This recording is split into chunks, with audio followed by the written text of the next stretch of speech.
मैं मुख्य अतिथि माननीय रक्षा मंत्री श्री राजनाथ सिंह जी से सभा को संबोधित करने का अनुरोध करती हूँ।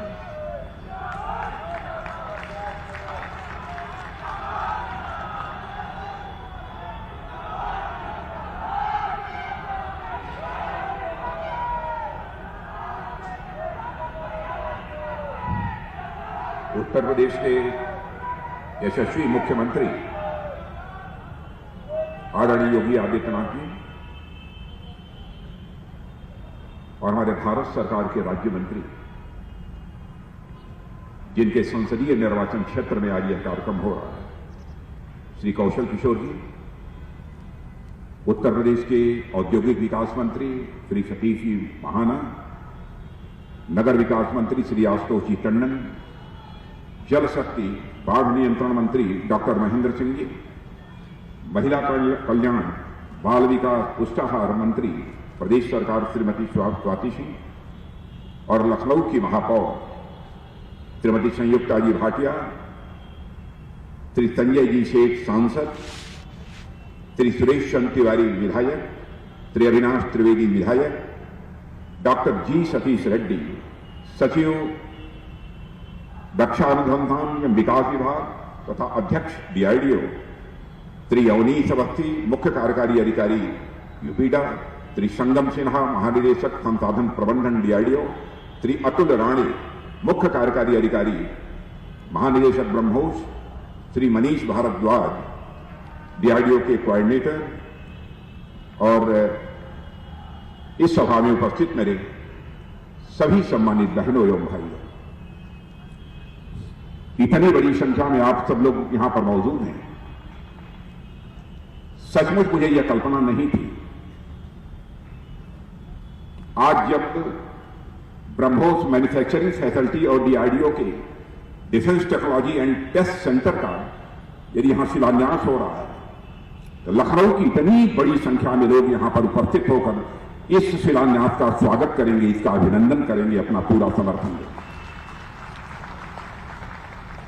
इसके लिए एक बार मैं शीश झुकाकर आप सभी बहनों भाइयों का हार्दिक अभिनंदन करता हूं, आप स्वागत करता हूं। और मेरे बहनों भाइयों, आज दोनों इकाइयों का जो यहां शिलान्यास हो रहा है, वह हमारे राष्ट्र की सुरक्षा की दृष्टि से तो महत्वपूर्ण है ही, और साथ ही साथ रक्षा उत्पादन के मामले में भी उत्तर प्रदेश का इस हिंदुस्तान में एक विशेष स्थान बनाने में यह कामयाब होगा, ऐसा मेरा पूरा विश्वास है। जैसा हमारे माननीय मुख्यमंत्री योगी जी ने कहा, इससे लखनऊ उत्तर प्रदेश के रहने वाले लोगों को रोजगार भी हासिल होगा, और सबसे बड़ी बात जिसे मैं देखता हूं, दूर तक मैं देखता हूं कि हम उत्तर प्रदेश की अर्थव्यवस्था में भी एक नया अध्याय जुड़ जाए।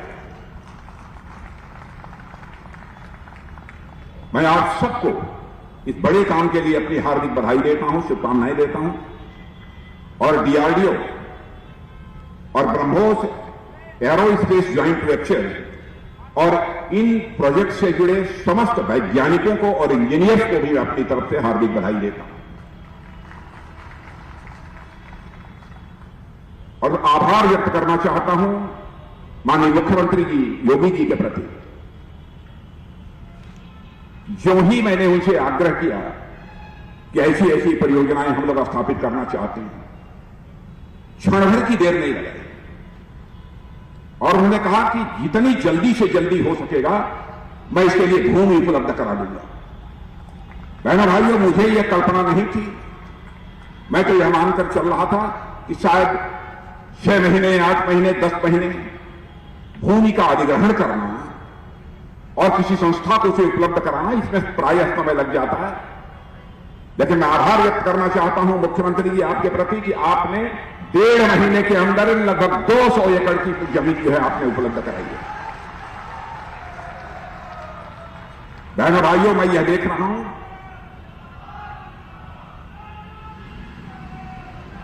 यह कोई एक मिनट, बहनों भाइयों, कि हम लोग ब्रह्मोस मिसाइल बना रहे हैं अथवा रक्षा के दूसरे हथियार और उपकरण बना रहे हैं, तो दुनिया के किसी देश पर आक्रमण करने के लिए हम नहीं कर रहे। भारत के इतिहास के पन्नों को पलटकर कोई देखे तो इस नतीजे पर पहुंचेगा कि भारत का चरित्र रहा है कि भारत ने न तो दुनिया के किसी देश पर कभी आक्रमण किया है और न तो भारत ने दुनिया की किसी देश की 1 इंच जमीन पर कभी कब्जा किया है। यह भारत का चरित्र रहा है।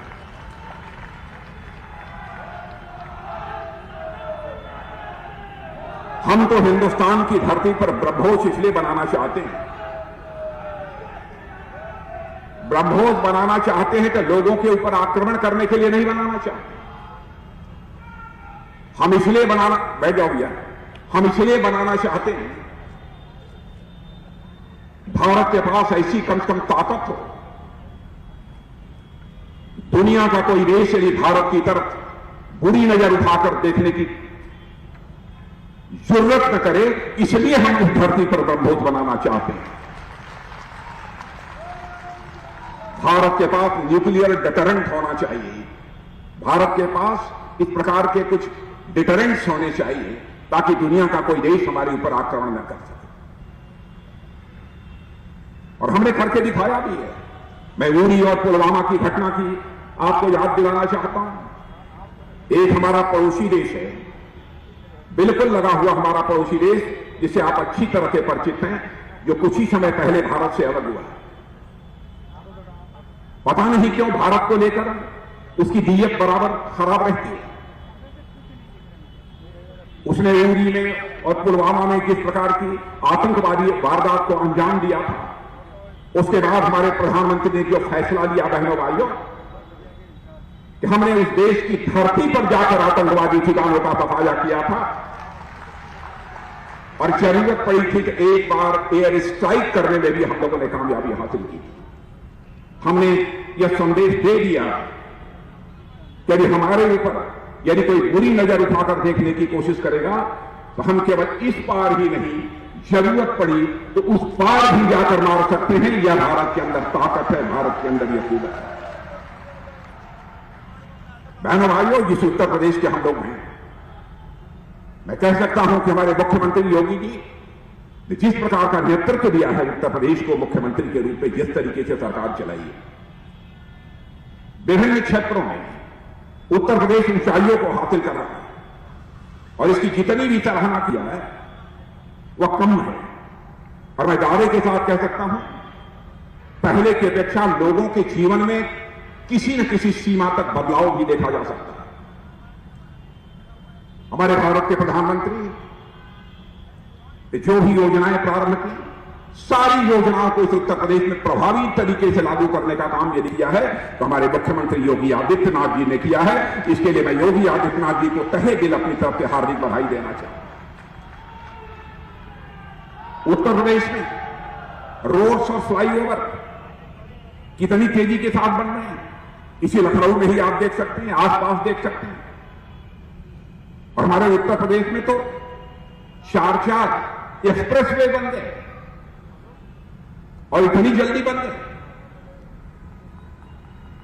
और इसके अतिरिक्त बहुत सारी योजनाएं हैं, यदि मैं सारी योजनाओं की चर्चा करूंगा तो लंबा समय लगेगा। प्रधानमंत्री गरीब कल्याण योजना, जिसके तहत हमारे गरीबों को हर महीने 2 बार मुफ्त गल्ला प्राप्त हो रहा है, राशन प्राप्त हो रहा है। हमारे किसान भाइयों को प्रतिवर्ष 6,000 रुपया की प्रधानमंत्री किसान सम्मान निधि के अंतर्गत सहायता प्राप्त हो रही है। 1 पैसा भी कोई मां का लाल उसमें काट नहीं सकता है बहनों भाइयों। और मैं याद दिलाना चाहता हूं, जब राजीव गांधी जी भारत के प्रधानमंत्री थे, मैं उनकी नीयत पर, उनकी क्षमता पर कोई सवालिया निशान नहीं लगाना चाहता, क्योंकि प्रधानमंत्री होता है, वह चाहे किसी दल का क्यों ना हो। मैं सबका सम्मान करता हूं, लेकिन राजीव गांधी जी ने एक बार अपनी असमर्थता को व्यक्त करते हुए कहा था, क्या करें, मैं दिल्ली से 100 पैसा भेजता हूं नीचे, लेकिन नीचे पहुंचते पहुंचते लोगों तक बामुश्किल 15 पैसा 16 पैसा पहुंच पाता है। यह राजीव गांधी जी ने अपनी व्यथा व्यक्त की थी। लेकिन सचमुच हमारे प्रधानमंत्री मोदी जी को बधाई दी जानी चाहिए बहनों भाइयों। उन्होंने एक ऐसी व्यवस्था कर दी, एक ऐसा सिस्टम बना दिया कि दिल्ली के बैंक से यदि 100 पैसा निकलता है तो आपके बैंक के खाते में 100 का 100 पैसा पहुंच जाता है। बहनों भाइयों, भ्रष्टाचार पर चोट कैसे मारी जाती है, यह इसकी एक मिसाल है। सिस्टम में चेंज लाकर, व्यवस्था में चेंज लाकर एक बहुत बड़ा हम परिवर्तन ला सकते हैं। गरीब माताएं बहनें कभी सोचा नहीं था कि गैस चलेगा हमारे घर में। यह हम लोगों की आपकी सरकार ने मुहैया है। और इस सारी योजनाओं का, आयुष्मान निधि की 5 लाख रुपए तक का मुफ्त इलाज, और मैं बधाई देता हूं योगी जी को, बहुत ही प्रभावी तरीके से उन्होंने लागू किया। किसानों के लिए भी मिनिमम सपोर्ट प्राइस बढ़ाना, उसके अतिरिक्त भी कई योजनाएं उन्होंने की।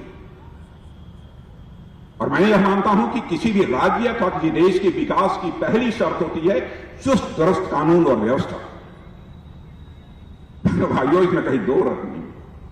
पहले क्या हालात थे 2017 के पहले उत्तर प्रदेश में राजनीति का अपराधीकरण और अपराध का राजनीतिकरण किस तरीके से चल रहा था, यह आपको बताने की जरूरत नहीं है, आप कभी अच्छी तरह जानते हैं। दंगाइयों और माफियाओं के हौसले बुलंद थे। लेकिन आज मेरे उत्तर प्रदेश के बहनों भाइयों, अपना सीना ठोंक कर डंके की चोट पर कह सकते हो कि आपके मुख्यमंत्री योगी जी ने किस प्रकार से यहां पर कानून और व्यवस्था के हालात को चुस्त दुरुस्त किया है। उसकी चर्चा केवल उत्तर प्रदेश में नहीं होती, हिंदुस्तान के दूसरे राज्यों में भी होती है।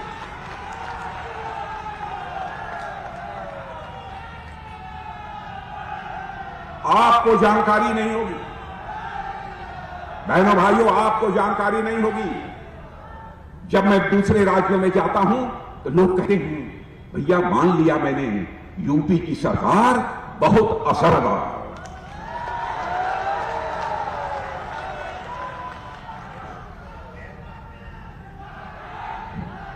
हर काम में आपके मुख्यमंत्री योगी जी दिलेरी का परिचय देते हैं, लेकिन एक काम में इन्हें कंजूसी करते हुए मैंने कहा,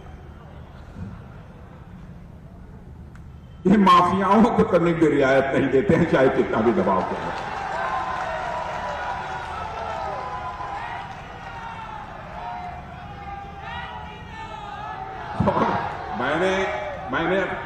मैंने अखबारों में पढ़ा कि कहां इलाहाबाद में वो क्या किसका माफिया का था, बुलडोजर चला दिया।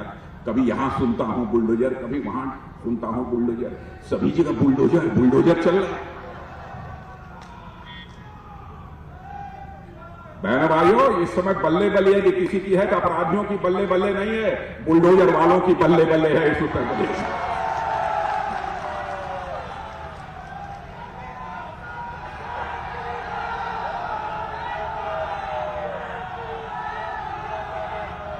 और इसी का परिणाम है भारत ही नहीं, इसी का परिणाम है कि भारत के ही नहीं बल्कि दुनिया के इन्वेस्टर्स, निवेशक भारत में आ रहे हैं अपना पैसा लगाने के लिए, अपनी पूंजी का निवेश करने के लिए भारत में आ रहे हैं, उत्तर प्रदेश में आ रहे हैं। बहनों भाइयों, 4 इंटरनेशनल एयरपोर्ट बन गए। बहन भाइयों, हिंदुस्तान के किसी राज्य में नहीं मिलेगा। बधाई है योगी जी, आप बधाई है।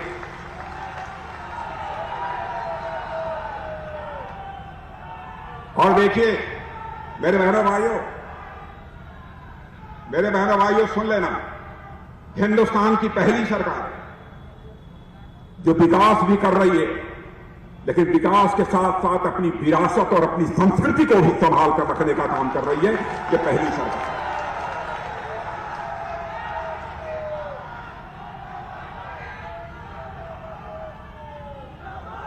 जो अपनी संस्कृति से कट जाता है,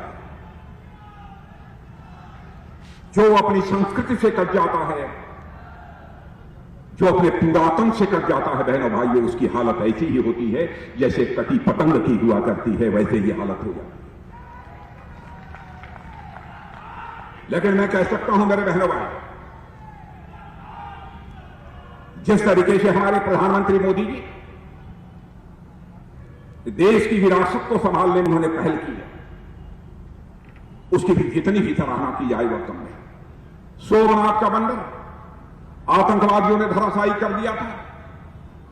और मैं सचमुच आज हृदय से देश के पहले राष्ट्रपति डॉक्टर राजेंद्र बाबू के प्रति हृदय से सम्मान व्यक्त करना चाहता हूं और उनको मैं याद करता हूं, आदर के साथ मैं याद करता हूं, जिन्होंने कि सोमनाथ मंदिर का जीर्णोद्धार कराने का काम किया।